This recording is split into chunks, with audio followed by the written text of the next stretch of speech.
a uma vida de verdadeira intimidade, de verdadeira entrega, em nome de Jesus. O que mais precisamos quando nos reunimos nesse lugar é a Tua presença. O que nós precisamos é ouvir a Tua voz. Revela-nos a Tua palavra. Fala conosco nessa noite. E que em tudo, como sempre, o Teu nome seja exaltado e glorificado.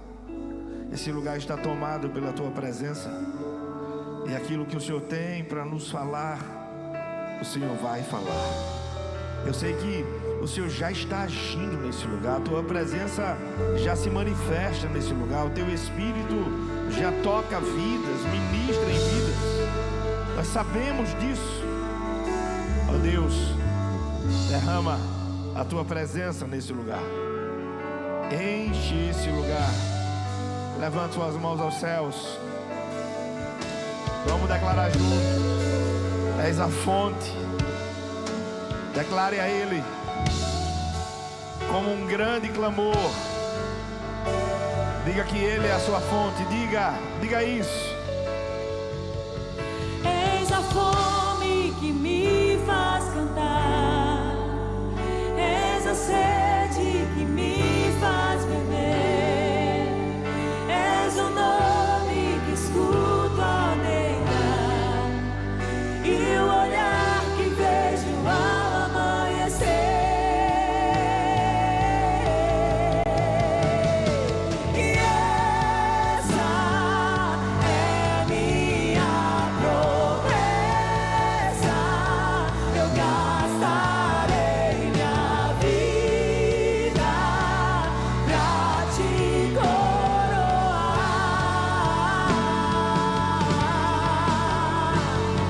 E esse é o meu anseio, meu amor por ti não será um segredo. Obrigado pela Tua presença, Senhor, nesse lugar, em nome de Jesus. Que a maravilhosa graça e paz do Senhor seja com a amada igreja, amém? Acabamos de chegar de Gravatar, direto para aqui. Dias maravilhosos e abençoados, onde o Senhor também salvou casais. Glória a Deus. Abra sua Bíblia em Lucas capítulo 14.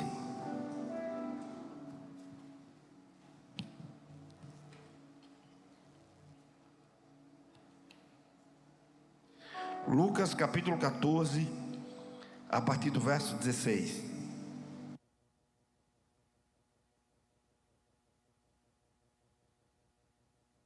Lucas capítulo 14, a partir do verso 16.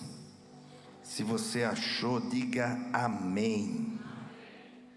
A partir do verso 16, nós lemos o seguinte, que está no Evangelho segundo escreveu Lucas. Jesus respondeu: certo homem estava preparando um grande banquete e convidou muitas pessoas.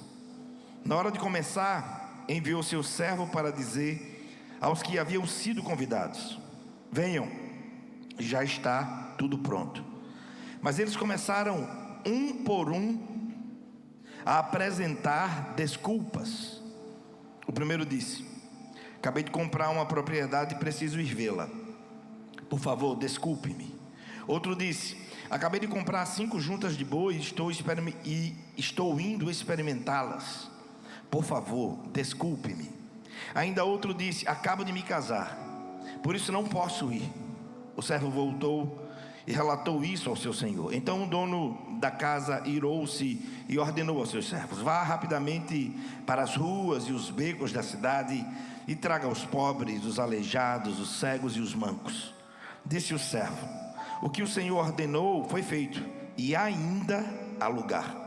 Então o Senhor disse ao seu servo: vá pelos caminhos e valados e obrigue-os a entrar, para que a minha casa fique cheia. E eu digo a vocês nenhum daqueles que foram convidados provará do meu banquete.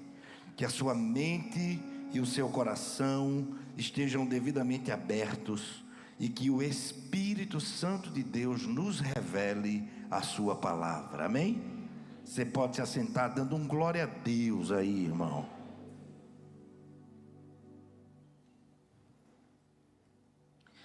O que o texto nos permite concluir é que o convite foi feito com antecedência. Quando a gente começa a ler o texto, a gente vê que enquanto era preparado o banquete, o convite foi feito. Nesse tempo, para que um banquete acontecesse, ele levava um tempo considerável para ser preparado. E ao comunicar com antecedência, quem convidou entendeu que o convite teria sido aceito. Por quê? Porque ele leva adiante a preparação do banquete. E quando tudo está pronto, novamente, um servo é enviado a anunciar: venham, pois tudo está pronto. E aí, surpreendentemente, o que é que nos ensina o texto? Um a um começa a dar as suas desculpas. Igreja amada, banquete fala de comunhão. Banquete fala de intimidade. Lembra de Apocalipse 3:20? Eis que estou à porta e bato. Se você abrir, eu vou entrar, ceiarei com ele e ele comigo. A grande verdade é que muitos de nós perdemos a consciência do convite que nos é feito pelo Senhor. Um grande banquete, e eu posso lhe dizer com toda tranquilidade, o melhor banquete de todos, preparado pelo Senhor para mim e para você. E isso vai nos falar de intimidade que Deus sabe que nós precisamos, e essa intimidade Ele deseja nos proporcionar. Mas o que eu chamo a sua atenção a partir de então é para as desculpas que são dadas. E se tem uma coisa que essas desculpas nos ensinam, é que o que não existia aqui era prioridade. Porque há aqui até um quê de mentira. E eu vou te explicar, uma desculpa após a outra. Olha para o texto, ele vai dizer: mas eles começaram um por um a apresentar desculpas. O primeiro disse: acabei de comprar uma propriedade e preciso ir vê-la. O outro disse: acabei de comprar 5 juntas de boi e estou indo experimentá-las. E ainda outro disse: acabo de me casar, por isso não posso ir. Um compra uma propriedade, outro compra 5 juntas de boi, e outro tinha acabado de se casar. Considere comigo essas desculpas que nos são dadas, considerando também o contexto bíblico da época. Quem compraria uma propriedade sem antes vê-la? Quem? Pensa comigo. Quem iria comprar uma propriedade? Você compra e você vê apenas depois. Quem não faria 1, 2, 3, 4 vezes antes de comprar, uma inspeção prévia e cuidadosa antes de fechar o negócio? E nesse tempo aqui, depois de haver feito, dado a palavra e fechar o negócio, não podia voltar mais atrás, já tinha sido feito. Segunda desculpa: naquele tempo ninguém compraria 5 juntas de bois, ou seja, 5 pares de bois, sem antes se assegurar que eles estavam saudáveis e aptos para o trabalho onde seriam utilizados. Ninguém iria comprar primeiro para averiguar depois. E da mesma forma, se tivessem feito, se houvesse prioridade, iriam averiguar os bois depois. O fato de casar, a lei já dizia que quando um homem casava, ele ficava 1 ano sem ir para a guerra, para que ele pudesse dar atenção à sua esposa, para que ele pudesse ter filhos. Casou, não era 5 dias não, 3 dias não, era 1 ano sem ir para a guerra. Ele era isento do compromisso militar, mas não era isento dos compromissos sociais. Ou seja, ele poderia perfeitamente ir para aquele banquete. Então, dito isto, o que a parábola nos ensina é que todos deram desculpas esfarrapadas. Um a um dispensaram o banquete que lhe foi avisado antecipadamente, que foi preparado cuidadosamente, e em cima da hora eles se desculpam e não vão. Ao mesmo tempo em que nessa parábola vemos desculpas esfarrapadas, eu também posso lhe convidar para olhar para esse texto por uma outra ótica. Todas essas 3 situações poderiam ser respostas à oração. Uma propriedade foi adquirida. Bois, fala sabe de quê? Nesse tempo, a empresa ampliou. Precisou contratar mais. O casamento, a bênção do casamento, eu sei que tem vários aqui que oram para um casamento. O seu dia vai chegar, em nome de Jesus. Agora espere para casar direitinho, em nome de Jesus. Porque casar mal é um problema. Pense numa mala de papelão, cheia de pedra, em dia de chuva, você carrega?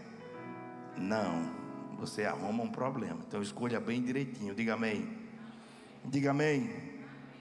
Quando eu olho por essa ótica, uma propriedade que foi adquirida, mais 5 juntas de bois, um casamento, sem forçar o texto, eu posso dizer a você que todos esses 3 contextos nos falam de coisas legítimas, sim ou não? Sim ou não? O texto fala sobre 3 bênçãos, quem sabe até bênçãos que podem ser advindas de quê? De uma oração. Aquisição de uma nova propriedade, ampliação de uma empresa, e até mesmo a constituição de uma nova família. E aqui eu começo a pregar. Eu e você precisamos ter todo cuidado para não estar rejeitando o banquete que Deus tem preparado para mim e para você. Eu e você precisamos ter cuidado para aquilo que Deus tem nos dado. Porque Abraão foi ricamente abençoado. Não é sem propósito. Ele espera 25 anos. Deus lhe concede Isaac e depois ele diz: me dá de volta. Deus pode dar a você o que você tem pedido. Ele pode aparecer para você como apareceu para Salomão. Pede-me o que quiseres, que eu vou te dar. Você tem maturidade para não se perder em meio às bênçãos? Seu Isaac pode nascer? Você pode melhorar de vida? Sua empresa pode crescer? Seus rendimentos podem aumentar? Deus pode realizar o que você mais deseja e ainda assim você vai permanecer fiel a Ele? Ou quando as coisas melhoram, surgem as distrações e as desculpas? Você está pronto para receber a bênção que Deus tem para você? Ele pode abençoar a tua vida e você não se perder. Ele pode fazer aumentar os teus rendimentos e você não vai olhar para o seu dízimo e dizer assim: eu conheço testemunhos assim, é muito dinheiro para a igreja. Ele pode te abençoar. Eu quero que você pare e reflita sobre isso. Precisamos ter todo cuidado com aquilo que Deus tem nos dado. Isso mesmo, coisas legítimas, bênçãos de Deus, que se eu e você não tomarmos cuidado, elas irão nos distrair. que é que tem te afastado do Senhor? Quais são as suas desculpas para não orar? Quais são as suas desculpas para não ler sistematicamente a palavra? Quais são as suas desculpas para não ter 10 minutos apenas no início de cada dia? Quais são as suas desculpas? É porque não tem tempo? Todas as desculpas que foram dadas aqui foram mentirosas, foram esfarrapadas. Sabe qual é o problema? Ninguém priorizou o banquete. Ô irmão, tem um banquete preparado, irmão. A mesa está posta. O Eterno tem algo maravilhoso preparado para mim e para você. Essa palavra é para a minha vida e para a sua. Quando as coisas começarem a se encaixar, quando as coisas começarem a acontecer, quando as promessas começarem a se cumprir, redobre a atenção e busque ao Eterno ainda mais. Estabeleça na sua vida. A bênção nunca será um fim em si mesma. Ela será sempre um meio para se chegar a um fim. Você não busca a bênção do Senhor, você busca o Senhor da bênção. E as bênçãos serão naturais na sua vida. Se você crê assim, diga amém. Como o Senhor tem falado comigo, irmãos, eu sinto no meu espírito que vai chegar um tempo de uma bonança maravilhosa nessa igreja. Esse tempo está chegando. Tem várias coisas em nossa vida que são lícitas, mas que se estiverem fora do lugar, elas servirão apenas para nos atrapalhar. Eu gosto da frase de A.W. Tozer. Ele diz que muitos se submetem a uma lavagem cerebral das 9 da manhã até a hora de dormir, por causa do poder da sugestão que essas pessoas permitem que lhes domine. De 9 horas da manhã até a hora de dormir. Todo ser humano é vulnerável ao poder da sugestão. Várias coisas nesse mundo querem nos tirar do propósito de Deus. Várias coisas, e atente para isso. E muitas delas legítimas. Se você não souber tê-las, elas irão te distrair. Você vai ser abençoado e vai se afastar de Deus. Ele vai realizar o teu sonho e você diminui a intensidade de buscá-lo e de servi-lo. Somos vulneráveis ao poder da sugestão. Que os seus olhos sejam abertos e o meu também, porque várias coisas nesse mundo querem nos tirar do propósito de Deus, querem nos tirar do rumo, do caminho. São vários os caminhos que se apresentam a nós, são várias as vozes que ouvimos, são várias as possibilidades. E aí eu abro um parêntese aqui. Eis um dos motivos do domínio das redes sociais, por exemplo. Elas sempre sugestionam, mexem conosco para aprisionar, fomentar, incitar. Por isso, também, por causa de redes sociais, muitos estão adoecendo. E qual é o remédio para não se distrair, pastor? Qual é a solução para não sermos dominados pelo poder da sugestão, que irá inevitavelmente querer competir com a nossa atenção? O remédio é o foco. O remédio, sabe qual é? É você saber qual é o propósito da sua vida. Qual o propósito da sua vida? Por que você está vivo? Só para ganhar dinheiro?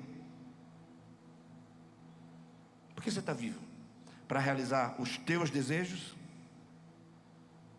Se a vida está sendo vivida por isso, ela é insignificante. que tem um banquete preparado para você. Sabe o que é, irmão? Ouvido não ouviu, mente nenhuma imaginou o que Deus tem preparado para aqueles que o amam. Mas sabe o que é preciso? Vir para o banquete. Coisas lícitas têm impedido muita gente de sentar à mesa e desfrutar da intimidade. Foco, propósito. O que é propósito? É decisão firme e convicta. Provérbios 4:25 diz: olhe sempre para frente, mantenha o olhar fixo no que está diante de você.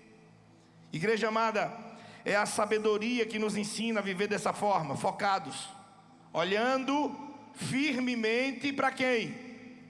Para Jesus, autor e consumador da nossa fé.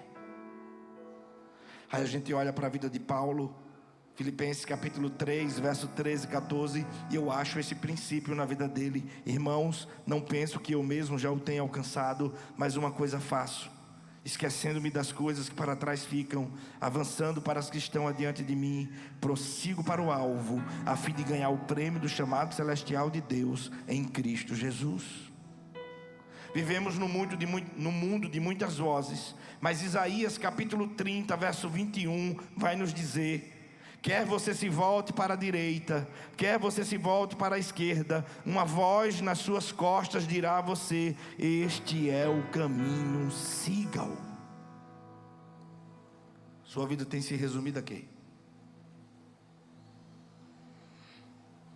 Coisas, posição, sexo, status. Você tem resumido a sua vida ao quê? Tem um banquete preparado para você. O Pai lhe convida para sentar à mesa com Ele. E eu quero que você pare rapidamente e considere para onde você tem levado a sua vida. A semana está começando. Qual tem sido a tua dinâmica de vida de segunda a sexta? A sua vida se resume a quê? Qual a dinâmica que a gente tem dado a ela? Você consegue vislumbrar pelo menos para saber para onde você está caminhando? Se você caminha na direção certa, ou talvez se você se encontra distraído, distraída, você tem convicção que o que você está vivendo é o que Deus tem para você. Ô pastor, mas Ele tem um plano para mim. Ele tem um plano para você. Ele tem um propósito para a sua vida. Desde quando você era uma substância informe, Ele já te conhecia. E eu gosto de pensar no Salmo 139, porque eu considero que quando eu estava no ventre da minha mãe, talvez minha mãe nem soubesse que eu estivesse no ventre lá, Deus já sabia que eu estava lá.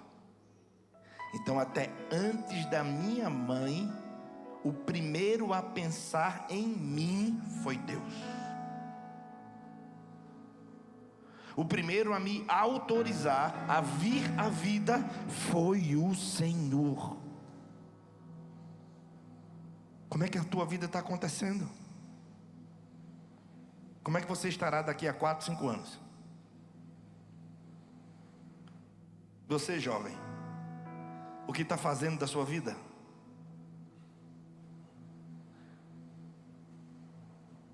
Com quanto tempo você pretende estar casado? Qual é a decisão que você tem tomado da sua vida? Viver aquilo que o Senhor tem para você? Aquele que é paciente, ele não perde o foco.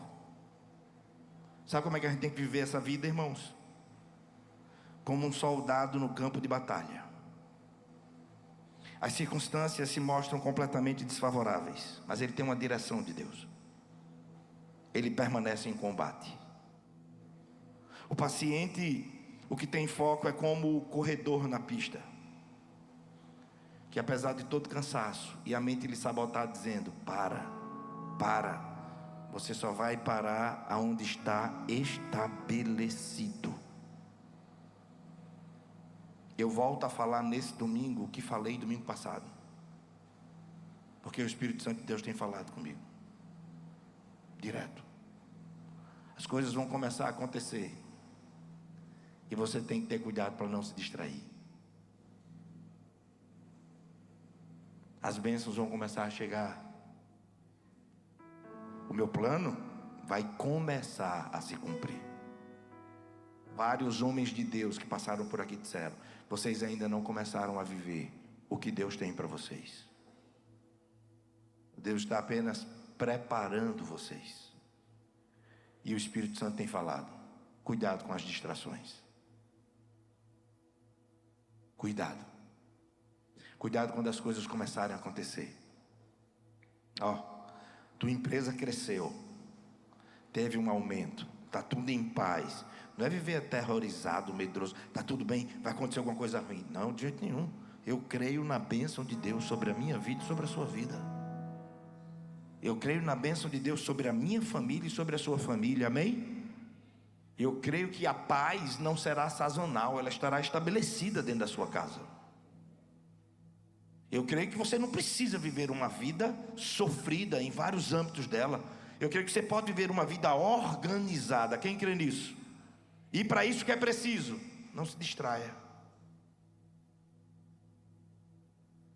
Está sobrando, então vou inventar para gastar. Não, isso é distração.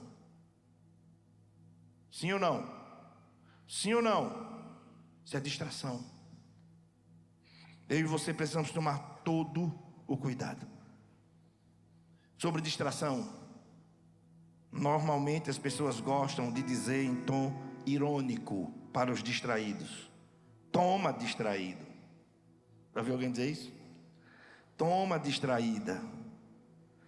Mas a palavra do Senhor nessa noite para mim e para você é: desperta, ó tu que dormes. Ei, presta atenção no teu casamento. Ei, olha com mais atenção para a vida dos teus filhos. Ei, olha com atenção para a tua vida financeira. Ei, presta atenção na tua vida com Deus. Não deixa no automático não. Não deixa simplesmente acontecer não. Para quem de alguma forma vive distraído, dormindo, vacilando, a exortação, o chamamento é esse: desperta, acorda, saia desse marasmo. Despertar é tirar do sono, é estimular, é acordar. A gente sabe também que somente os que dormem, ou aqueles que se encontram sonolentos, é que precisam acordar. Lucas 14, de 16 a 24, nosso texto básico. Parábola do grande banquete nos ensina verdades seríssimas. Depois volte a ler em casa mais de uma vez. Eu gosto de ler a Bíblia assim, mais de uma vez. 2 convites são feitos. O primeiro dizia respeito às reservas para o banquete, foi enviado com antecedência. O segundo convite foi enviado no dia, avisando que a hora do banquete havia chegado e que tudo já estava preparado. Apesar de terem sido convidados com antecedência e apesar de estar tudo preparado, eles não desfrutaram. Você não imagina o que Deus tem para você. Você não imagina. Mas se você não viver, outro vai viver. Porque a Bíblia diz assim: as pedras clamarão. Lembra de Saul? Que frustrou o que Deus tinha na vida dele? Achei um melhor do que você. Um homem segundo o meu coração. Em sua distração, sabe o que foi que Saul fez? Ele tolerou o que Deus abominava. Ele se distraiu. Ele achou que podia ser do jeito dele. E Samuel diz: acabou, Saul. Deus já escolheu outro. Sabe por que eu estou aqui? para que você, distraído ou distraída, não frustre o que Deus tem na sua vida e na sua família. Sabe por que eu estou aqui? Porque quem sabe o que é melhor, como reflete o sábio em Eclesiastes, quem é que sabe o que é melhor para os poucos dias de vida que tem debaixo do sol? É o Senhor que sabe o que é melhor para você. Eu é que sei os planos que tenho para vós, diz o Senhor, planos de paz e não de mal. Quais têm sido as tuas desculpas para não viver o que Deus tem para você? Quais têm sido as tuas desculpas para não buscar a Deus como você sabe que tem que buscar? Sabe qual é o problema? É prioridade. Porque se você priorizar, você vai viver aquilo que o Senhor tem para você. A distração, a perda do foco, do propósito acontece até com coisas lícitas. As justificativas dadas na parábola até explica, mas não justifica a recusa do convite que foi feito. Porque o convite feito, irmão, é inegável. Não recuse o que Deus tem para você. Digo com tranquilidade de minha alma: desista dos seus planos e queira aquilo que o Senhor tem para você. Entenda uma coisa muito séria: um dos piores inimigos da nossa vida depois do pecado são as distrações. Um dos piores inimigos da nossa vida depois do pecado são as distrações. Elas nos fazem patinar na vida, perder tempo e oportunidade. Não faça isso. Considerando a parábola do banquete, o Senhor nessa noite te faz um convite para que você não perca as oportunidades que Ele está lhe concedendo. E de maneira muito simples e direta: não viva dando desculpas. Se conscientize. Eu preciso rever a minha vida, porque o Senhor não está sendo prioridade na minha vida como deveria. Para de dar desculpa. Se você não busca como tem que buscar, é porque Ele não está em primeiro lugar. Me permita a sinceridade: a religiosidade é uma desgraça. É uma desgraça. Porque a pessoa vive uma ilusão. Ela está dentro da igreja, ela acha que está tudo certo, não tem nada certo, e ela se blinda. Ela acha que está fazendo tudo certo, está tudo errado. Ela acha que pelo simples fato de estar dentro de uma igreja já está tudo em paz. Não está. Deus quer o teu coração. O pecador que mergulha no pecado, ele sabe que é pecador. O religioso, lembra do fariseu e o publicano quando entram no templo para orar? A parábola que Jesus conta. O fariseu se julga: eu não sou como ele, eu dou o dízimo de tudo. Até das hortaliças que eles plantavam, eles davam o dízimo, e se julgavam melhores do que os outros. O pecador fez o quê? Nem levantou o rosto para cima, e só disse assim: tem misericórdia de mim, porque eu sou um pecador. Jesus pergunta: quem foi para casa justificado? O religioso ou o pecador? O pecador que se arrependeu. Não se esconda atrás de uma religiosidade. Que você e eu possamos ter todo o cuidado. Eu quero te dizer algumas coisas aqui. Quando Ele nos convida para o banquete, para nos entregarmos a Ele, Ele nos honra, porque esse convite revela o amor dEle por mim e por você. Essa parábola nos ensina que já está tudo preparado. O Senhor já fez tudo.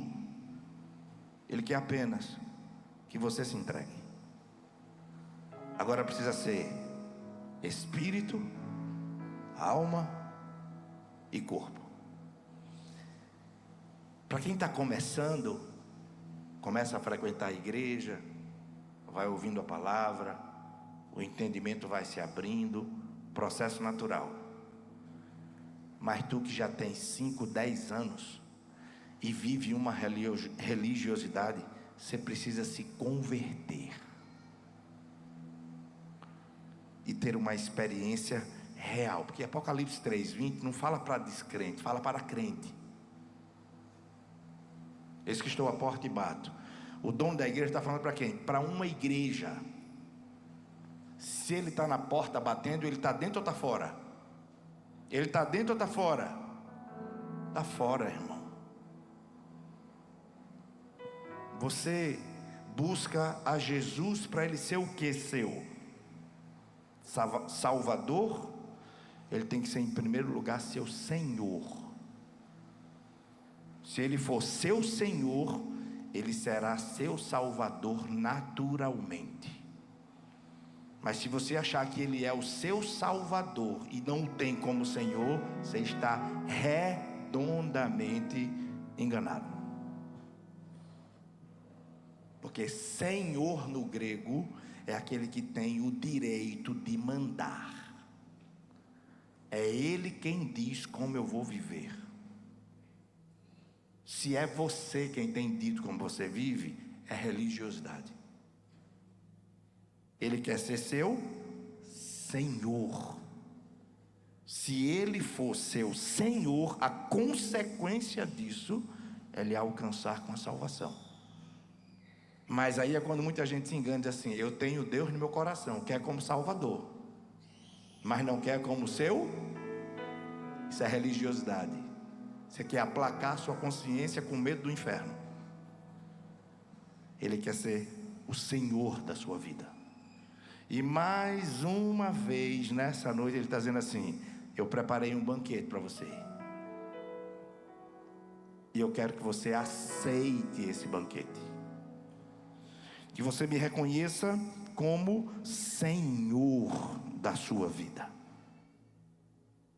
Quando eu falo sobre prioridade, esses dias o tema do Acampa Amor foi: estamos fazendo uma grande obra. Foi o contexto de Neemias. E quando a gente olha para a vida de Neemias, a gente aprende de uma forma maravilhosa sobre prioridade. Deus estabeleceu para Neemias uma prioridade.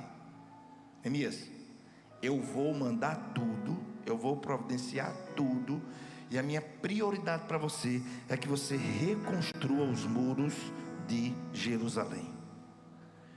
Quando a gente vai ler o capítulo 6 de Neemias, nos versos de 1 a 4, a gente vê que os inimigos de Neemias, que eram Sambalate, Tobias, Gesem e todos os outros, em todo o tempo se opuseram à reconstrução. Mas sabe o que Neemias tinha? Ele não estava distraído. Ele tinha uma palavra de Deus, e ele tinha uma direção de Deus para a vida dele. E para a gente discernir isso, é preciso muita intimidade com Ele. Se você for ler Neemias capítulo 6, você vai ver que Neemias está com todo o povo completamente envolvido na restauração dos muros de Jerusalém. Era a prioridade.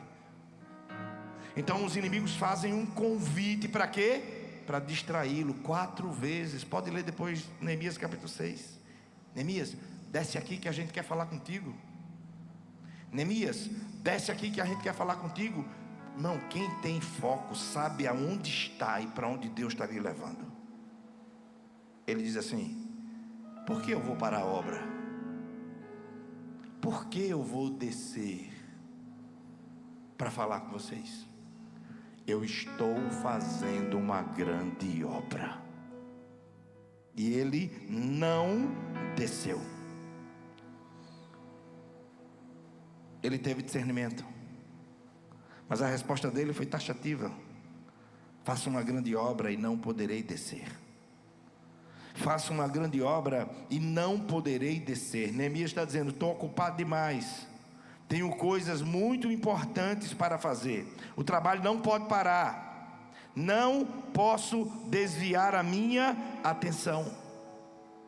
Muita gente em sua vida se dedica normalmente a essa atenção ao seu trabalho.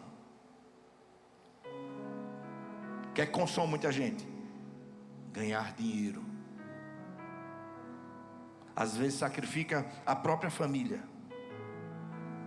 Às vezes não vê o filho crescer. Às vezes quer compensar com presentes. esquecendo que os filhos precisam de presença. Prioridade na vida de Neemias foi aquilo que Deus estabeleceu para ele. Neemias age dessa forma por causa daquilo que Deus estabeleceu como prioridade para a sua vida. Qual é a tua prioridade hoje? Amanhã você vai se levantar. Eu sei que você precisa do pão de cada dia. Eu também preciso.